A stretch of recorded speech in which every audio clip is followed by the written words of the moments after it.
Perfecto, hermano. Buenos días. Como lo habíamos comentado la semana pasada, esto es una escuela dominical y al ser una escuela, todos somos alumnos en este momento. Así que yo quisiera que comencemos retroalimentándonos un poquito de qué es lo que estuvimos viendo la semana pasada. ¿Alguien se acuerda qué vimos? ¿Sí? Muy bien, perfecto. Ahora, ¿qué versículos estuvimos viendo? El principal. Juan 1. Juan 1 del 1 al 2. Ok, muy bien. ¿Alguien me recuerda qué es el verbo? Hermano. El logos, perfecto. Para los filósofos, ¿qué era el logos?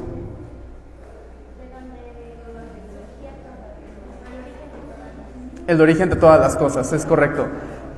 Para Juan, ¿qué era el logos? ¿Alguien me lo puede decir? Para Juan, ¿qué significaba el logos? El logos. Era un ser personal, ¿no? Un ser personal, ¿sí? ¿Qué más? Era Dios mismo, dice. Exacto, era Jesús. ¿Por qué sabemos que era Jesús el logos? Porque es un ser personal que le interesa quiénes somos nosotros, quién es la creación. Además de eso, estamos de acuerdo en que Jesús es Dios, ¿correcto? Lo estuvimos viendo durante Juan 1, 1, 2 y bueno, versículos que estuvimos también revisando. En esta ocasión vamos a hablar del estado preexistente de Cristo, parte 2, en este contexto, la creación y Dios. ¿De acuerdo? Entonces, creo que es un buen momento para orar. Amado Señor, nos presentamos delante de ti para darte las gracias por este tiempo que nos permites tener, para aprender más de ti, para conocerte, para entender quién eres, Señor, y qué fue lo que hiciste en tu estado preexistente.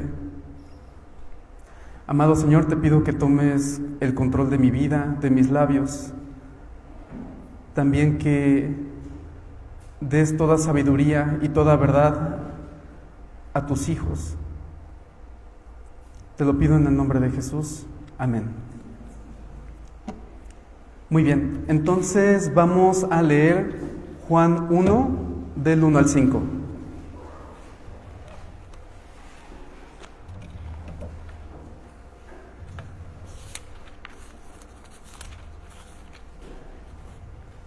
¿Lo tenemos todos? En el principio era el Verbo, y el Verbo era con Dios, y el Verbo era Dios. Este era en el principio con Dios. Todas las cosas por Él fueron hechas, y sin Él nada de lo que ha sido hecho fue hecho. En Él estaba la vida, y la vida era la luz de los hombres. La luz en las tinieblas resplandece, y las tinieblas no prevalecieron contra ella. Para los puntos que vamos a tocar el día de hoy, tiene que ver con los versículos del 3 al 5. Y es que es importante para nosotros comprender quién es Cristo. De hecho, si se escucha bien porque de repente me muevo mucho y pues no sé. ¿Sí? ¿Todo bien? Perfecto. Entonces, si nosotros no entendemos quién es Cristo, ¿en dónde está depositada nuestra fe? Si nosotros no logramos comprender lo que Él hizo en su estado preexistente, ¿qué caso tiene entonces que leamos el resto de los evangelios? ¿Qué caso tiene el Nuevo Testamento? ¿Sí? Y bueno, más allá de eso, el hecho de no entender quién es Cristo nos vuelve una religión hueca. Y muchas personas tienen un conflicto con la palabra religión. Algunos dicen que Jesús es simplemente vida, es un estilo de vida. Y religión viene del latín religare, que significa volver a unir. ¿Acaso no Cristo unió nuevamente nuestra relación del hombre con Dios si nosotros depositamos nuestra fe en Él? ¿Sí? Entonces se aplica, ¿correcto?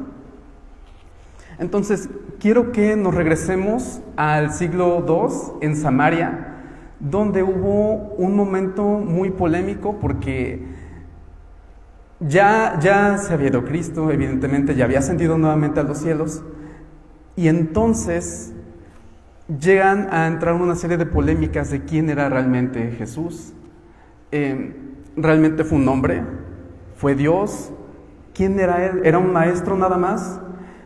Y es que hubo una secta, un grupo de personas que iban y venían a diferentes partes, apropiándose de diferentes conocimientos de algunas religiones, como el judaísmo, también el cristianismo. Y esto lo hacía muy popular. De hecho, según Justo González, que es un historiador, en su libro Historia del Pensamiento Cristiano, muestra que aparentemente la persona que comenzó lo que nosotros conocemos hoy como gnosticismo, comenzó con Simón el Mago, aquel que conocemos en Hechos 7. Entonces, ¿qué es el gnosticismo? Gnosis proviene de conocimiento, entonces es un sistema de conocimientos y esto te permite ser libre. Es decir, para ellos el conocimiento te hace absolutamente libre, de verdad, de la manera más estricta posible. Así que la manera en la cual ellos absorbían estos conocimientos lo hacían tan atractivo que muchos cristianos llegaron a perderse.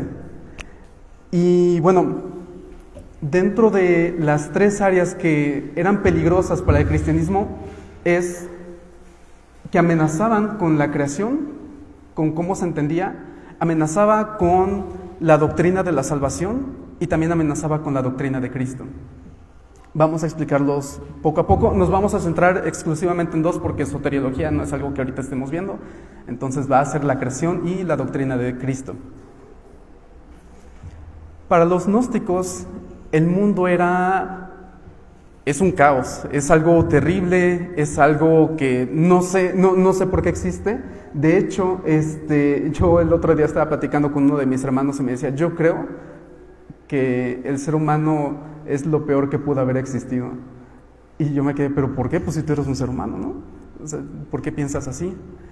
Y muchos piensan así allá afuera, muchos piensan que justamente el problema de todo lo que hay en la tierra es el ser humano. Porque somos destructivos, porque somos egoístas, porque nos gustan pelear, contender con las personas. Y entonces le quita todo el brillo a lo que es justamente la creación. Pero si nosotros absorbemos ese conocimiento, ese pensamiento que tienen los gnósticos, nos quedan solamente 2 opciones. Una, abnegarnos de absolutamente todo. Es decir, ¿por qué voy a tener esta pulsera? Es demasiado, es mucho lujo, entonces simplemente vamos a quitárnoslo. ¿Por qué voy a tener ese par de aretes? ¿Por qué voy a tener 3 playeras? ¿Por qué no solamente una? Del otro lado está otro pensamiento paralelo que dice que no importa absolutamente nada. Tú haz todo lo que tú quieras, consigue todo lo que tú deseas. Lo que se aplica mucho en los negocios, cómete al pez más chico, haz lo que tengas que hacer para ser exitoso. Total, no pasa nada. En este mundo no debería de existir reglas porque a final de cuentas estamos viviendo en un lugar material corrosivo y que no tiene ningún impacto en el más allá. Y también existe ese pensamiento actualmente donde simplemente es vivir por vivir. Hermanos, ¿qué los motiva a vivir? ¿Qué los motiva a continuar cada día? ¿Realmente somos lo que piensan los gnósticos? ¿Realmente la creación es eso? ¿Es algo perverso? Totalmente. Y en efecto, sin Cristo lo es. Pero sabemos que para Cristo no se centra únicamente en lo que ha hecho el hombre, sino que toda la historia de la humanidad, todo lo que existe, tiene que ver con Dios y su propósito. De hecho, si leemos nuevamente Primera de Juan 1, capítulo 1, versículo 3, para el Cristo en su estado preexistente, todas las cosas fueron hechas por medio de Él, y sin Él nada de lo que ha sido fue hecho. ¿Qué representa esto para nosotros? Pregunto. Representa el hecho de que todo lo que existe en este mundo tiene valor. Todo lo que tú eres. Todo lo que son las personas allá afuera también tienen un valor. Todo lo que existe, los animales, las plantas, absolutamente todo, pero como lo indica en Él. Quiero preguntarles también, ¿Dios no pudo simplemente haber creado nuevamente la tierra a partir de que Adán y Eva pecaron?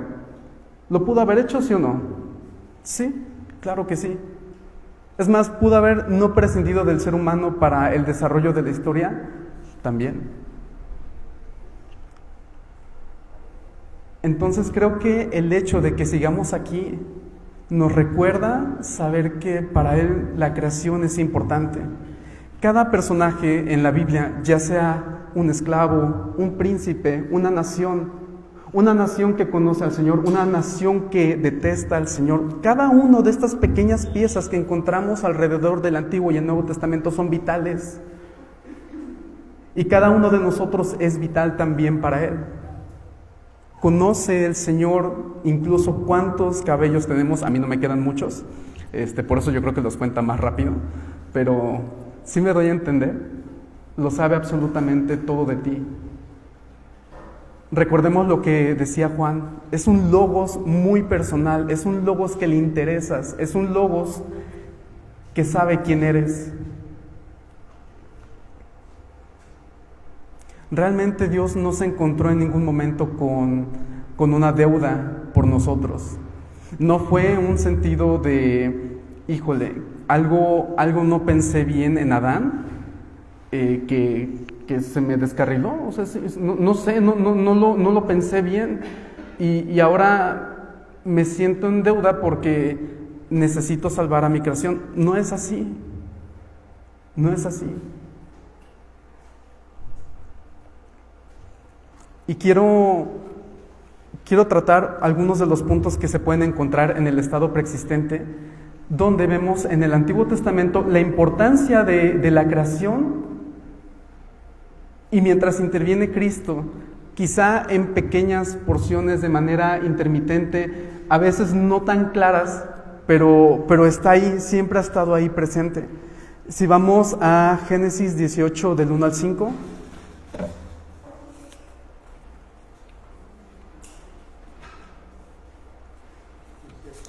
18 del 1 al 5.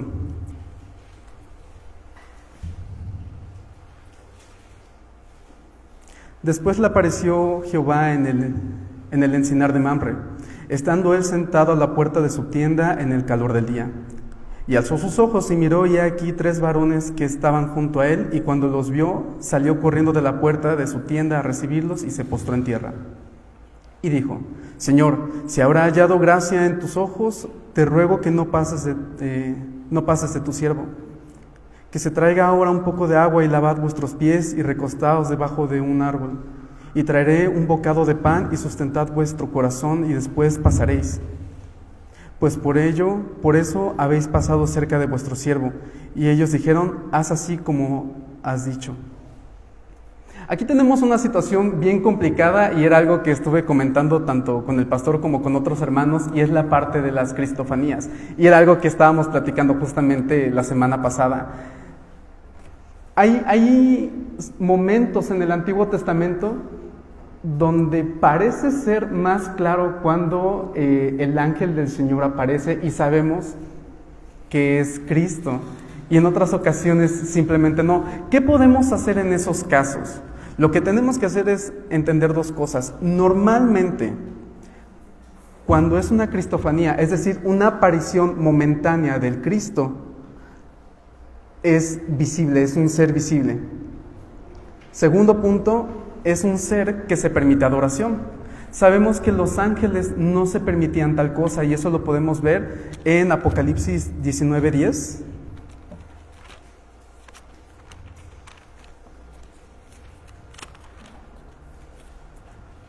Comencemos desde el 9.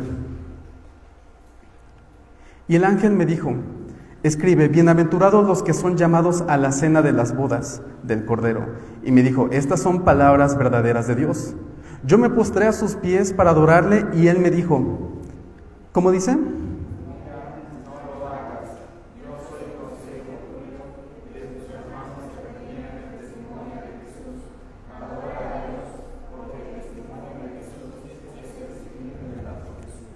¿Sí me explico? Entonces, un ángel nunca va a aceptar adoración. Tienen poder, tienen capacidades que ni siquiera ningún ser humano tiene, sin embargo, todos ellos se sujetan también a Dios y a Cristo principalmente. Entonces, algunos de los otros ejemplos que podemos ver es Melquisedec. Algunos también opinan que Melquisedec es una cristofanía, lo pueden ver también en Hebreos 7. Podemos también tratar el tema de la zarza en Éxodo 3. Eso sí me gustaría que lo leyéramos.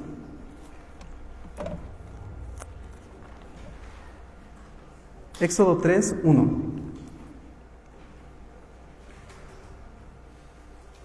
Apacentando Moisés las ovejas de Jetro, su suegro, sacerdote de Madián, llevó a las ovejas a través del desierto y llegó hasta Horeb, monte de Dios.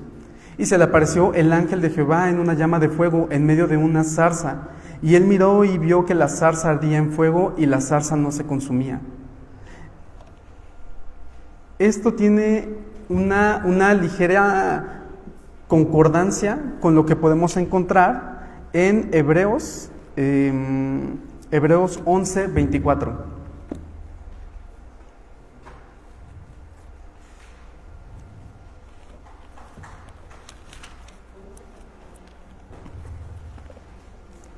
Por la fe, Moisés, hecho ya grande, rehusó llamarse hijo de la hija de Faraón, escogiendo antes ser maltratado por el pueblo de Dios que gozar de los deleites temporales del pecado, teniendo por mayores riquezas el vituperio de Cristo que los tesoros de los egipcios, porque tenía puesta la mirada en el galardón. Aquí algo muy interesante, si se dan cuenta, dice que tenía en cuenta el vituperio de Cristo.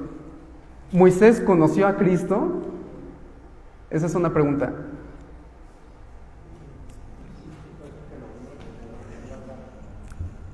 Quizá él en ese momento no estaba pensando, Cristo, no. Pero todo lo que él padeció lo soporta el autor de Hebreos diciendo, lo hizo por Cristo. Entonces podemos ver ocasionalmente que también el Antiguo y el Nuevo Testamento respaldan hechos de que el ángel de Jehová estuvo ahí. ¿Por qué estamos comentando esta parte del ángel de Jehová? Porque es la manera en la cual nosotros podemos entender la actividad del Cristo en su estado preexistente. ¿De acuerdo? No dejemos eso a un lado.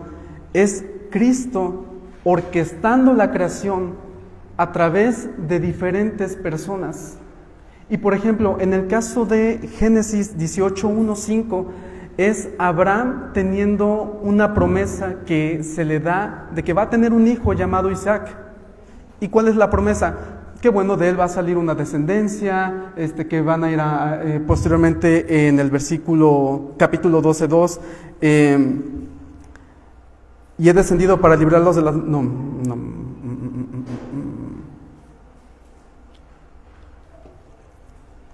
Perdón, estoy equivocándome en algunas partes de los versículos, pero el objetivo es que Él les iba a dar una tierra de leche y miel. ¿Realmente eso era lo importante para Dios, darles una tierra de leche y miel? No. Recordemos que desde el Génesis estaba la maldición, lo que había ocurrido por parte de Adán y Eva, y entonces iba a venir un libertador.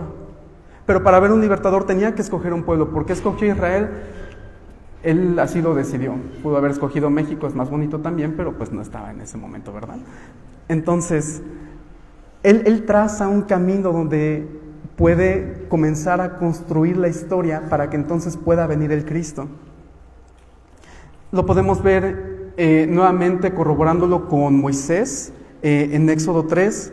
Podemos verlo también interviniendo continuamente hasta llegar a la parte de Malaquías 3, 1, 4.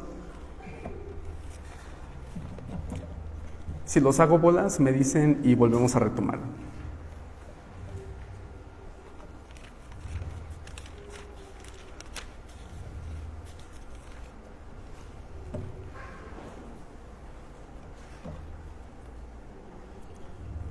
He aquí yo envío mi mensajero, el cual preparará el camino delante de mí, y vendrá súbitamente a su templo el Señor, a quien vosotros buscáis, y el ángel del pacto, a quien deseáis vosotros. He aquí viene, ha dicho Jehová de los ejércitos. ¿Y quién podrá soportar el tiempo de su venida? ¿O quién podrá estar en pie cuando Él se manifieste? Porque Él es como fuego purificador y como jabón de lavadores. Y se sentará para afirmar y limpiar la plata, afinar la plata. Porque limpiará a los hijos de Leví, los afinará como a oro y como a plata, y traerá a Jehová ofrenda en justicia.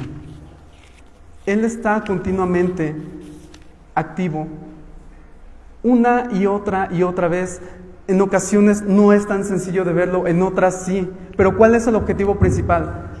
¿Es una tierra de leche y miel o es la llegada del Cristo? Es la llegada del Cristo. Ese es el objetivo final. Va a usar y usó a diferentes naciones, a diferentes personajes. Podemos ver, y me encanta las genealogías que vemos en el Evangelio de Mateo y de Lucas, cómo menciona personas que incluso no eran parte del pueblo de Israel y se injertan. Prostitutas, mentirosos, ladrones, gente de cualquier lugar, Dios utilizándolo para un mismo fin, que el Cristo encarne. Entonces, ese era el punto número 1. ¿Qué habíamos dicho? Los gnósticos habían considerado la creación como algo malo, algo perverso, algo que incluso en palabras de John, no es tuyo, ¿no?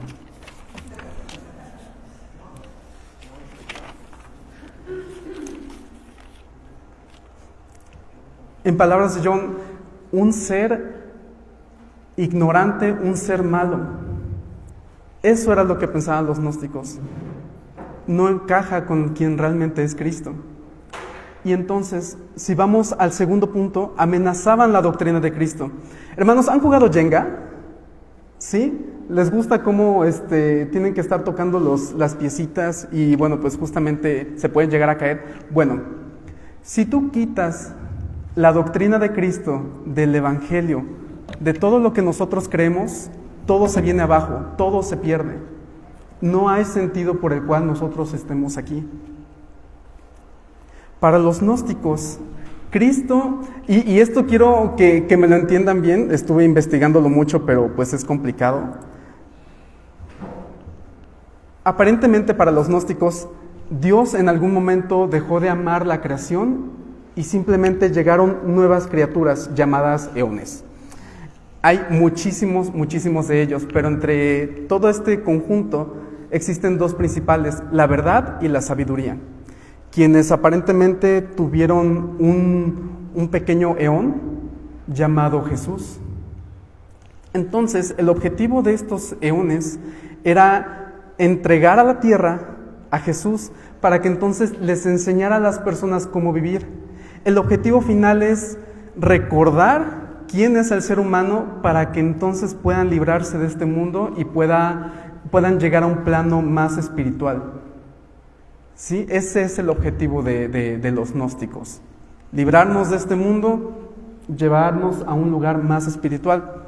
Ahora, en palabras de Justo González, para los gnósticos Jesús era un hombre, hijo de José y María, pero hombre perfecto que recordó con toda claridad su existencia anterior y nos señaló las realidades que habíamos olvidado. ¿Es verdad esto? Porque muchos allá afuera piensan que Cristo, que Jesús es un buen maestro. Piensan que sus enseñanzas son buenas, su educación fue correcta. Vemos muchos empresarios también que incluso colocan pequeños versículos en sus eslogans y listo, ya pusimos a Dios como lo más importante en teoría, mientras yo hago lo que quiera con mi propia vida. Y no es así, hermanos. Si de verdad no reiteramos la parte del estado preexistente, que Él en algún momento vino, que Él en algún momento resucitó, entonces vana es nuestra esperanza, como lo diría Pablo, en 1 Corintios 15, versículos del 17 al 19.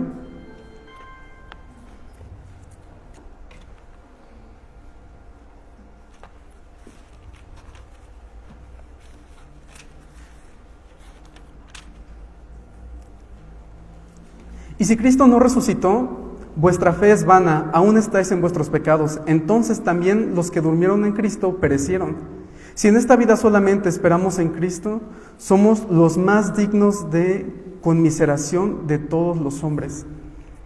Es decir, si el Cristo del cual estamos hablando realmente jamás fue divino, jamás estuvo en un estado preexistente, jamás colaboró con la humanidad y de la nada llega un personaje llamado Jesús a la tierra y quiere que nosotros le sigamos, ¿cómo opera eso? ¿Sí lo están comprendiendo? Yo no podría depositar mi fe en una persona que solamente es eso, es una persona. ¿Sí? Y a lo largo de las Escrituras reiteramos una y otra vez, y lo hace más sencillo Juan 1, Jesús era el Verbo, y el Verbo era Dios y estaba con Dios. No puede ser posible lo que decían los gnósticos, no puede ser posible que solamente sea una persona que de alguna manera fue iluminada y bueno, en este caso Dios lo vio, se compadeció y dijo, ok, pues es un buen hombre, vamos a hacerlo parte de nosotros. No es posible.